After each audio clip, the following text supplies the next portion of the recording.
નું એક પણ શબ્દની લહેર ન લાગે.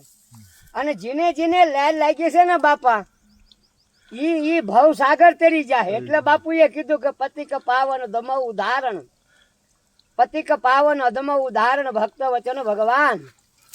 વચનનું પાલન કર્યું હોય ગુરુ મહારાજનું અને રામદેવજી મહારાજના પદનું પાલન કર્યું હોય. આપણા સવારામ બાપાએ કીધું છે કે મરજીવા મોજુને માણે, કોઈ મળે મને મરેલા. મરેલા કોને કહેવાય? જેને ભાવ નથી, જ્ઞાન નથી, કોઈ વસ્તુનું આચરણ પાલન નથી. અને મરજીવા મળી જા, માન મોટા પભે માન તજીને આવી જા આંધળા. ફોગડ ફંદાની માય ફસાયો સિદ્ધ નિજ ધર્મ, માને મોઈન મોટે પે નહીં હાથે પોરાન. સમજ્યા? એટલે કહેવાનો મતલબ કે સત કમાણી તમને જાળવ, તમે એને જાળવશો તો સત્ય શબ્દ અને પરમાત્મા તમને જાળવશે, તમને જ્યાં પહોંચવું છે એ પહોંચાડી દેશે. પણ મને તો એવું મારા ભાઈલા દેખાય છે કે ગુરુ મહારાજની મરજી હોય ને તો હાથમાં પતાળ પડ્યો હોય ને અને કદાચ ખોખરે નો હીરો હોય ને અને સાચો બનાવો ને તો ઘડી ઘડી અને બનાવી દે. અને એવા ટપલા મારે ને એવો ઘણ મારે ને યારણ ઉપર રાખે. બાલવા જેટલું હે ને મન ડગતું હોય ને એને ચીતાના ઘાટ ઉપર લાવી અને સૂન મંડળમાં ઠેઠ પહોંચાડી દે. શું પણ શૂન્યમાંથી સર્જન કરવું હોય તો સદગુરુ શબ્દને કોઈ પણ આજે ભૂલતા નહીં. કા કે શૂન્યમાંથી સર્જન, જેની સવારામ બાપાએ કીધું હતું કે મેં હે ને મારા બાપને હું ઓળખતો નથી, મારા બાપને તો હું ગોતવું છું. પણ ફૂલગઢ સ્વામી મહારાજના પ્રતાપે અને સદગુરુ મહારાજના પ્રતાપે ત્રિવેદીના તાપને ઉજવી નાખ્યું ને સવારામ બાપાએ. અને શબ્દને વડે જ્યારે ભળી ગયા, શબ્દ હારશે, શબ્દ પારશે, શબ્દથી નાવડી તરી જાય છે. પણ શબ્દને એનો નાતો બંધાઈ દીધો ને પછી ધણીએ ગુરુ મહારાજના પ્રતાપે સામે આવીને ઓળખાણ આપી. આ પ્રતાપ સામે આવીને ઓળખાણ આપી ને ત્યાં તો પ્રતાપ કોનો? ગુરુ મહારાજનો. અને આજે તમે વિચાર કરો કે પીપળી પેલા ધજા નેજો ચા સડે, સવારામ બાપાના ગુરુ છે ફૂલગઢ સ્વામી મહારાજ. તો જેની સવાય કમાણી છે કે નામ જડ્યું છે, નામ જડાનું માચમ મળ્યું, મટી ગયો વાદ વિવાદ. નામના કોઈ પારખું હોય એ નામમાં જઈને ઠરી જાય, નામમાં જઈને ભળી જાય. નામ છે ને, નામ છે એ 14 લોક થી ન્યારા હે.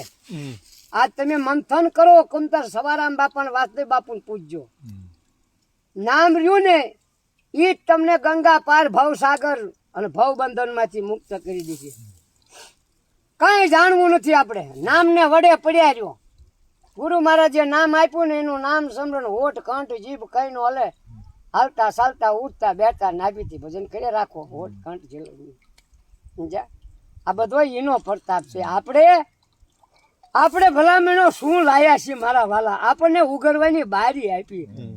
આપણે તો એક છે ને આ પંખેડાનો માળો છે, ઉડી જાવ પંખી પાંખું વાળા, છોડી દો જૂના માળા. હે આ એક દી જયારે હુકમ થશે મારા બાપનો પરદેશી પંખી મળવા આવ્યો, મરચુક લોકમાં વળી. જયારે વળવાની વેળા વહી જશે, જુવાળા જયારે આગ લાગશે ને વડુલાને, ભેગા રે જીવશું, ભેગા રે મરશું, ભેગા હે માથે મેકશું જૂના માળા. માળો મેકીને બીજો આ માળો, બીજો કોઈ. એમ આપણે મારા બાપ આપણે ઉગરવા માટે બાપાએ કીધું કે સાચું સમજે શબ્દનો માલમી બની પછી ચૂપ થઈને બેસી જવું, ભજન કરી રાખો. શું જો આની અંદર જેમ રામચંદ્ર ભગવાનને લક્ષ્મણજીએ રેખા દોરી હતી કીધું આની આ ઉલ્લંઘન નહીં કરવાનું, આની બહાર જશો તો રાવણ આવીને ઉપાડી જશે. એમ ગુરુ મહારાજે કીધું ને કે પદને પ્રમાણ છે ને એને જાળવી રાખો.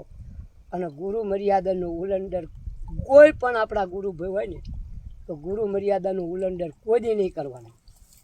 અને જો કોઈ દી કરશો ને તો ગુરુ મર્યાદા જો ચૂકી જશો ને તોય 84માં જશો. તો 84 આપણે જોઈ નથી. 84 ને જ જોઈ પણ 84 લાખ અવનીમાંથી ઉગરવા માટે આપણને આ બારી છે. અને આજે જેને નથી ભીતર મને મળ્યા એ વાત બરોબર છે. સતની સતલોકમાં જો સદગતિને પદને પામવું હોય તો સત વચનને પાલન કરજો. ગુરુ મહારાજના સદગુરુ સાહેબના સવારામ બાપા ને બળદેવ બાપુ ને વાસુદેવ બાપા જે ધારા ઉપર હાલ્યા એ ધારા ઉપર એ પાટો ન છૂટતા. જો તમે છેલ્લે તમારી અંત તમારી તમામ મનોકામના પૂરી ન કરે ને તો મારા બાપનું નામ લાગે. સમજ્યા? પણ તમને પૂરણ હૈયે વિશ્વાસ રાખજો. વિશ્વાસ અને પ્રેમ સત્ય રાખજો કે ભીતરની અંદર પિંડ બ્રહ્માંડમાં મોહિત ન થઈ જતા. રૂપ છે ને રૂપમાં ન થઈ મોહિત હતા. બાકી સ્વરૂપનું વિચારજો મારા બાપ. અને બધા રૂપના સ્વરૂપ ઈંડમાં છે. સમજ્યા? આપણે કહેવી ને બધાય ઈંડમાં છે. બધાય આખું વિશ્વ ઈંડમાં છે. એ જ્યારે નાતો બધો ને ઈંડ અને ઈંડમાંથી પિંડ રસાણું ને શિવ શક્તિએ પ્રગટ કર્યું તો એની અંદર બધાય છે. પણ એમાંથી ફળેલા જે ફાટે છે કે નહીં વડના એમાં કોક 999 નાડ્યું છે. એમાં કોક સત વિચારો ચેકનો અડી જાય. જે આમાં અનંત કમાણી કીધી છે કે અનંત જુગે જુગની કમાણી લઈને અને કરણી લઈને જે પ્રગટ થયો છે એની પ્રેમ જ્યોતને કોણ ઉજવી શકે મારા ભાઈ. આપણા બળદેવ બાપુનું ભજન છે પૂરવની કરણી લઈને જે બોલી ગાયું પાછી એટલે પૂરવની કરણી લઈને